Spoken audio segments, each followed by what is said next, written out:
O imigrante voluntário é aquela pessoa que tem a vontade de ir para um outro país, né? Cruzar as fronteiras internacionais do seu país. Ela tem a possibilidade de fazer um planejamento em relação a essa saída e depois a esse deslocamento e essa chegada. Normalmente é um deslocamento rápido, então do seu país de origem diretamente para o país, para esse novo país para onde ela vai. E ela tem sempre a possibilidade de retorno, que não é um detalhe, porque então ela continua tendo toda a proteção enquanto cidadã do seu país de origem. Já o imigrante involuntário, não. O imigrante involuntário, pensando no processo migratório como etapa pré-migratória, deslocamento, depois a chegada na nova sociedade, essa pessoa, geralmente na etapa pré-migratória, existem várias motivações coercitivas, várias motivações coercitivas que a levaram a ser obrigada a deixar o seu país. Então não é algo que ela escolheu, mas uma impossibilidade de continuar no país em que ela estava.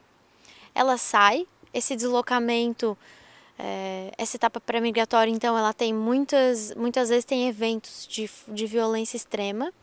Depois, nesses deslocamentos, são deslocamentos longos muitas vezes, então a pessoa sai do seu país, vai para outro, geralmente um país próximo, vizinho, depois ela vai para outro, depois para outro, né? Então, vários países até chegar no Brasil, por exemplo. E outros países que então também se reproduzem essas violências já vividas na etapa pré-migratória. Quando ela chega no Brasil, muitas vezes ela não tem informações anteriores sobre esse país. Então, eu falo do Brasil, nosso contexto aqui, mas podemos pensar em outros países também. Todo esse planejamento que aquele imigrante voluntário pôde fazer e depois a despedida do contexto dos seus amigos, da sua família, não existe. Muitas vezes essa pessoa chega aqui sozinha, ela chega aqui sem família, ela nem sabe onde estão os membros da família dela. Muitos deles ela perdeu no caminho, muitas vezes ela viu eles morrerem. E aí, pegando então o imigrante involuntário que a Maria fala, né, a gente tem a categoria refugiado, né, que é uma categoria, é um status que, bom, as pessoas podem dizer, elas muitas vezes se dizem refugiadas, mas o refugiado, né, ele é reconhecido internacionalmente, é uma categoria. Uma categoria, um status que ele é definido pelo Alto Comissariado das Nações Unidas para Refugiados, né? Então, também a ONU vai dizer quais são os países que estão produzindo refugiados. Então, a partir disso, a gente sabe que uma pessoa que vem de tal lugar pode ser, né, recebida, acolhida no Brasil ou em outro país como refugiada. O que isso significa? Teoricamente, que ela está sob tutela da ONU, né? Uhum. Então, por onde ela estiver no caminho e onde ela ficar, tem políticas, né, e aí formas de acolhimento estritas nesse sentido. Ainda que a gente possa discutir a efetividade dessas práticas em alguns contextos, como no Brasil. Mas ainda assim, é um mecanismo de proteção internacional que garante algumas coisas a essas pessoas. Diferente de outros imigrantes involuntários que não são refugiados, como no caso dos haitianos no Brasil. O Haiti não é considerado um país, nesse momento, produtor de refugiados. Ele tem um histórico de violações de direitos, de instabilidades políticas, né, de guerras internas, importante, reconhecido internacionalmente, mas não caracteriza refúgio. Então, no caso do Brasil, por exemplo, eles foram acolhidos, né, tiveram o status de residência permanente por razões humanitárias, mas quando a gente tem alguma questão, né, de vulnerabilidade, de violação, para poder garantir, né, questões importantes para a vida desses sujeitos, a gente ainda fica com uma defasagem quando elas não são refugiadas, porque a gente não pode recorrer ao Acnur, ao CONARE, né? Então, é uma questão formal, mas é uma questão que tem impactos concretos na vida dessas pessoas. Sim, porque nem essa proteção, então, elas têm. Isso. No estado de Santa Catarina, a gente pode pensar algumas cidades em que existem maiores concentrações de imigrantes refugiados. Por exemplo, Chapecó, a cidade de Palhoça, a cidade de Joinville, a cidade de Criciúma. Itajaí também, Balneário Camboriú. E Florianópolis, né? Então, falando daqui de Florianópolis, que é o nosso principal campo de atuação, o que a gente tem percebido é que por não ter uma política de Estado que pense, que garanta o acolhimento e a integração dessas pessoas na sociedade, elas estão muito desassistidas. E o que a gente percebeu do ano passado para cá, nesse contato com os imigrantes, é um agravamento muito grande da situação deles. Então, hoje, existem muitos imigrantes refugiados em situação de rua, né? O que dificulta muito a possibilidade, o que nos faz, então, como a Aline falou, pensar sempre num trabalho em rede, em equipe, um trabalho interdisciplinar, nos faz depender mais ainda desses outros trabalhos, de um grande suporte, principalmente da assistência social, para poder dar continuidade a um trabalho também clínico, né?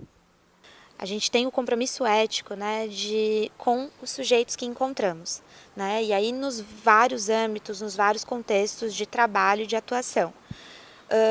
A gente parte de um trabalho que ele é clínico, então muito pautado na questão da escuta, mas entendemos que a escuta ela não é restrita ao âmbito do setting, né, das quatro paredes, né, do consultório.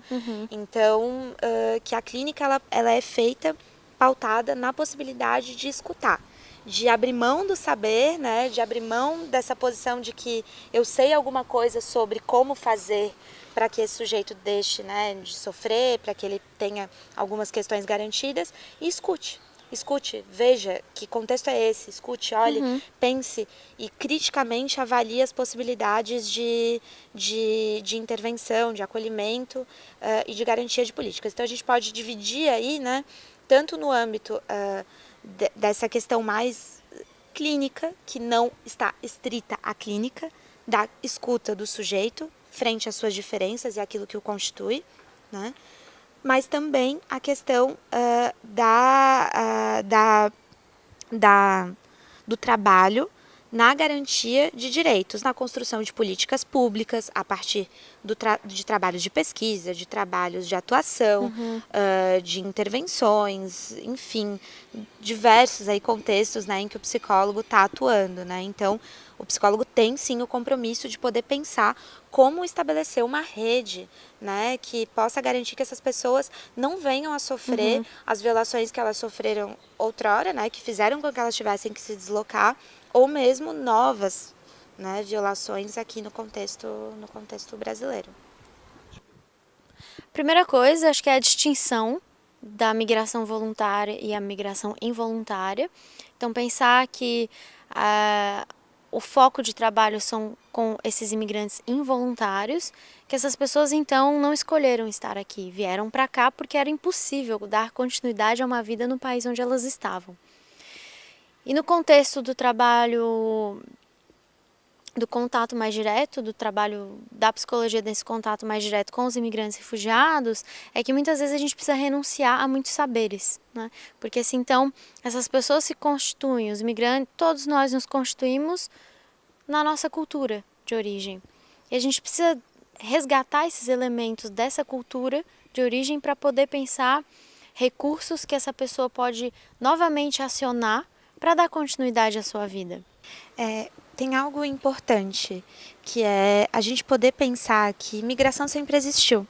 Mas os fluxos migratórios atuais, eles se caracterizam, né, e eles se dão num contexto econômico, político, enfim, global, muito específico, né, contemporâneo. Então, nesse sentido, a gente não pode esquecer que qualquer um de nós está sujeito a essa condição, né? Então, se a gente não consegue entender alguma coisa pela perspectiva do acolhimento da diferença, vamos então se voltar para a gente e pensar que então a situação de uma imigração involuntária, de um refúgio em função de uma catástrofe natural, de uma instabilidade política, de uma guerra, de um conflito, de uma perseguição por diversas questões políticas, de orientação sexual, religiosas, elas estão postas como possibilidade para qualquer sujeito.